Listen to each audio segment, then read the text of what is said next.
Hello guys, welcome back to my YouTube channel. आशा है कि आप सभी काफ़ी अच्छे होंगे और अपने एग्ज़ाम की तैयारी आप सभी काफ़ी अच्छे से कर रहे होंगे। आज का ये वीडियो बहुत ही ज़्यादा इम्पॉर्टेंट है। अगर आप किसी भी प्रतियोगी एग्ज़ाम की प्रिपरेशन करते हैं या फिर अगर आपका हाल ही फ़िलहाल कोई भी एग्ज़ाम हो तो आप इस वीडियो को देख सकते हैं। आज के इस वीडियो में 2 नवंबर 2025 के दिन का जो भी इंपॉर्टेंट करेंट अफेयर्स है, जहाँ से एग्ज़ाम में प्रश्न पूछे जाने की संभावनाएँ बनती हैं, उन प्रश्नों को आज के इस वीडियो में कवर करेंगे। तो कंप्लीट वीडियो आपके लिए बहुत ज़्यादा इंपॉर्टेंट रहने वाला है। आप इस वीडियो को अंत तक जरूर देखिएगा और देखने के साथ साथ अपने यार दोस्त मित्र को भी शेयर कर सकते हैं। तो चलिए एक बार वीडियो का फॉर्मेट देख लेते हैं। पहले इंपॉर्टेंट डे और थीम देखेंगे, यानी कि आज के दिन अगर कोई इंपॉर्टेंट दिवस मनाया जाता है तो उसको देखेंगे।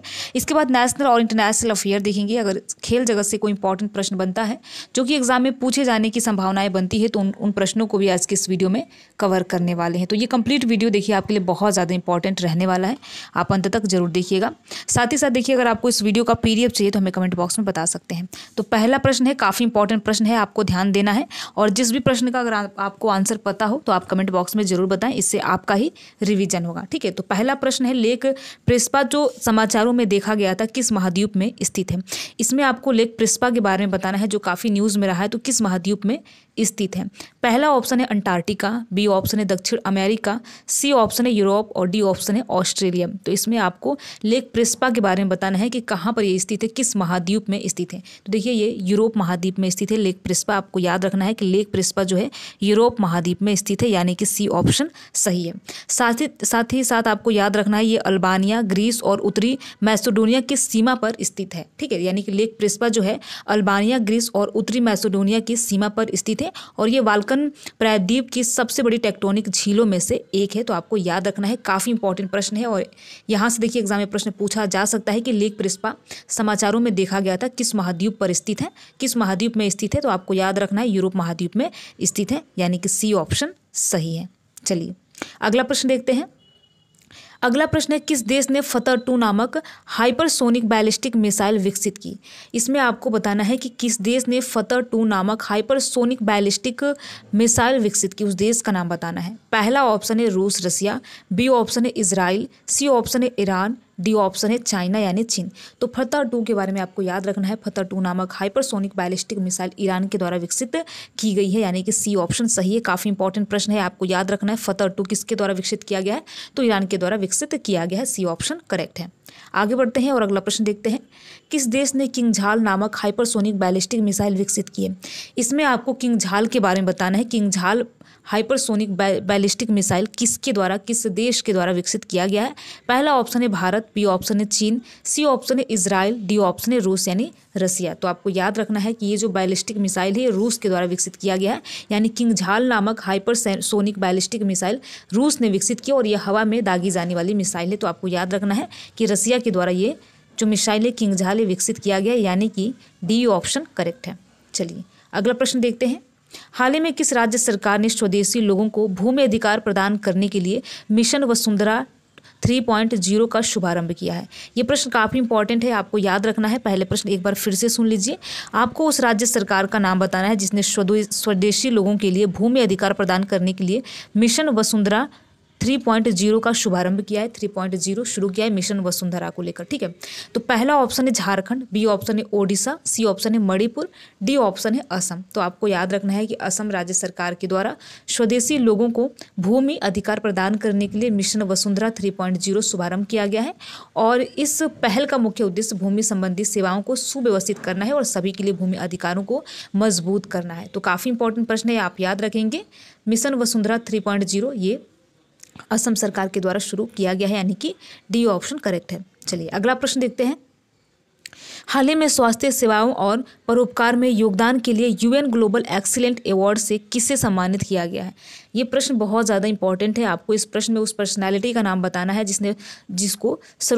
जिसको परोपकार में योगदान देने के लिए UN ग्लोबल एक्सीलेंट अवार्ड से सम्मानित किया गया है। ठीक है, पहला ऑप्शन है प्रभाकर सिन्हा, बी ऑप्शन है बसंत गोयल, सी ऑप्शन है विक्रम मेहता और डी ऑप्शन है रविंद्र सिंह। तो आपको बताना है कि किन्हें स्वास्थ्य सेवाओं और परोपकार में योगदान देने के लिए यूएन ग्लोबल एक्सीलेंट अवार्ड से सम्मानित किया गया है। तो उस पर्सनालिटी का नाम है बसंत गोयल। आप याद रखेंगे, जिन्हें स्वास्थ्य सेवा और परोपकार के क्षेत्र के लिए उनके उत्कृष्ट योगदान के लिए राष्ट्रपति द्रौपदी मुर्मू जी के द्वारा सम्मानित किया गया है, यानी कि इन्हें यूएन ग्लोबल एक्सीलेंट अवार्ड से सम्मानित किया गया है। बसंत गोयल, पी ऑप्शन करेक्ट है। ठीक है, तो आप इन पर्सनालिटी का नाम याद रखेंगे। आगे बढ़ते हैं, अगला प्रश्न देखते हैं। किस सरकारी विभाग ने राष्ट्रीय अनुभव पुरस्कार योजना शुरू की है? आपको इसमें उस विभाग का नाम बताना है जिसने राष्ट्रीय अनुभव पुरस्कार योजना को शुरू किया है। ठीक है, पहला ऑप्शन है यहाँ पर वाणिज्य विभाग, बी ऑप्शन है आर्थिक मामलों का विकास, सी ऑप्शन है पेंशन और पेंशन भोगी कल्याण विकास विभाग और डी ऑप्शन है वित्तीय सेवाएं विभाग। तो आपको उस विभाग का नाम बताना है जिसने राष्ट्रीय अनुभव पुरस्कार योजना को शुरू किया है। तो कार्मिक लोक शिकायत और पेंशन मंत्रालय के पेंशन एवं पेंशन भोगी कल्याण विभाग ने माननीय मुख्यमंत्री जी के निर्देश पर मार्च 2015 में अनुभव नाम से एक ऑनलाइन पोर्टल की शुरुआत की थी। तो आप याद रखेंगे, अनुभव नामक ऑनलाइन पोर्टल की शुरुआत किसके द्वारा किया गया था, किस विभाग के द्वारा? तो पेंशन और पेंशन भोगी कल्याण विभाग के द्वारा 2015 में इसकी शुरुआत की गई थी। अनुभव पोर्टल का नाम है, तो आप याद रखेंगे। ठीक है, यानी कि सी ऑप्शन करेक्ट है।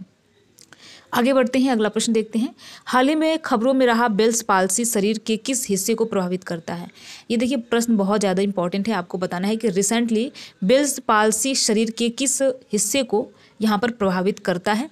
बाह को प्रभावित करता है, चेहरे को प्रभावित करता है, पैर को प्रभावित करता है या फिर रीढ़ को प्रभावित करता है? तो बेल्स पाल्सी मुख्य कारण वायरस संक्रमण से होता है। ये रोग है और यह संक्रमण आपके चेहरे की मांसपेशियों को नियंत्रित करने वाली तंत्रिका में सूजन पैदा कर देता है और हल्का या गंभीर हो सकता है। तो आप याद रखेंगे, बेल्स पाल्सी शरीर के किस हिस्से को प्रभावित करता है? तो आपके फेस को यानी चेहरे को प्रभावित करता है, जिसकी वजह से चेहरे में सूजन हो जाती है और ये वायरस के कारण होता है। तो आपको याद रखना है। ठीक है, अगला प्रश्न देखते हैं।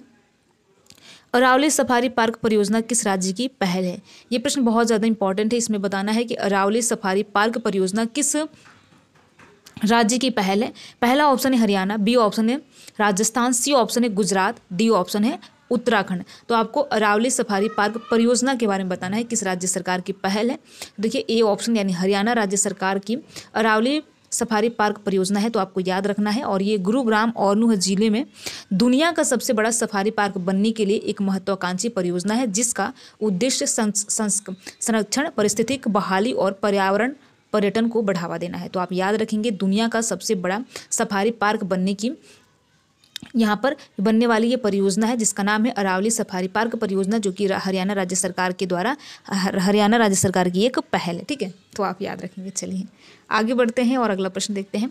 कौन सा भारतीय नगर निगम अपने बजट में जलवायु अभ्यास अध्याय शामिल करने वाला देश का पहला स्थानीय निकाय बना है? इसमें आपको उस नगर निगम का नाम बताना है जिसने अपने जलवायु अध्याय शामिल करने वाला, अपने बजट में जलवायु अध्याय शामिल करने वाला देश का पहला स्थानीय निकाय बना है। कौन सा वह भारतीय नगर निगम है? पहला ऑप्शन है मुंबई नगर निगम, बी ऑप्शन है बेंगलुरु नगर निगम, सी ऑप्शन है अहमदाबाद नगर निगम, डी ऑप्शन है दिल्ली नगर निगम।